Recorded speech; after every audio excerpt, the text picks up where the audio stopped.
Donald Trump warned Saturday that the next election would be America's last chance for salvation as he attempted to revive a faltering third run for the White House in 2 U.S. states that launched his winning 2016 presidential campaign.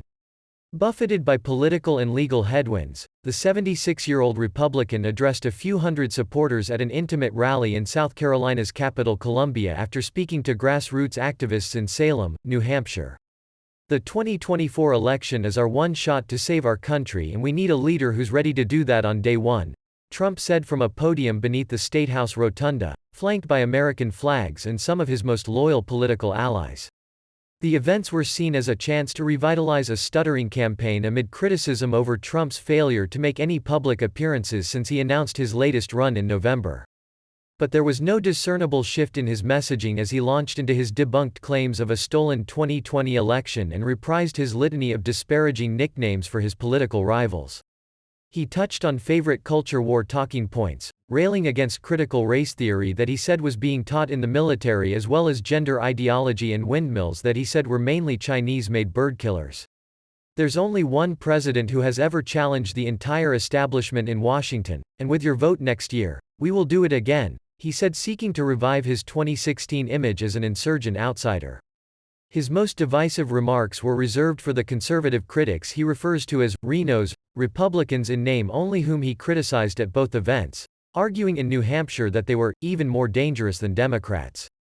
During his address to party activists in Salem, he had touted his record on law and order, immigration and rebuilding the U.S. military as he vowed to save the country from being destroyed by a selfish, radical, corrupt political establishment. "I'm more angry now and more committed now than I ever was," Trump said. "We need a president who's ready to hit the ground running on day one." New Hampshire and South Carolina hold outsized influence as two of the first states in every presidential election year to hold nominating contests. They cemented Trump's frontrunner status in 2016 after a lukewarm start in Iowa. But he has reportedly struggled to hold together a support base in South Carolina amid simmering discontent over his endorsements of candidates who lost swing state races in November's midterms. The nomination could wind up a two-horse race between Trump and Florida Governor Ron DeSantis, who came out on top in a straw poll at the National Pro-Life Summit in Washington just last weekend.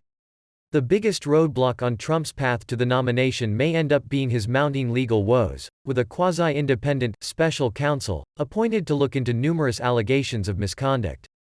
"These are radical left-wing prosecutors who are absolutely horrible, horrible people," Trump said in New Hampshire, vowing to investigate the Justice Department if he is re-elected.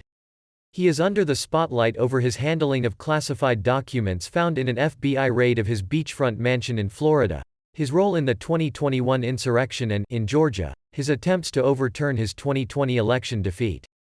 "We need a fighter who can stand up to the left, who can stand up to the swamp, stand up to the media, stand up to the deep state, to stand up to the globalists in China, and stand up for America," he said in South Carolina. "And that's what we do, we stand up for America."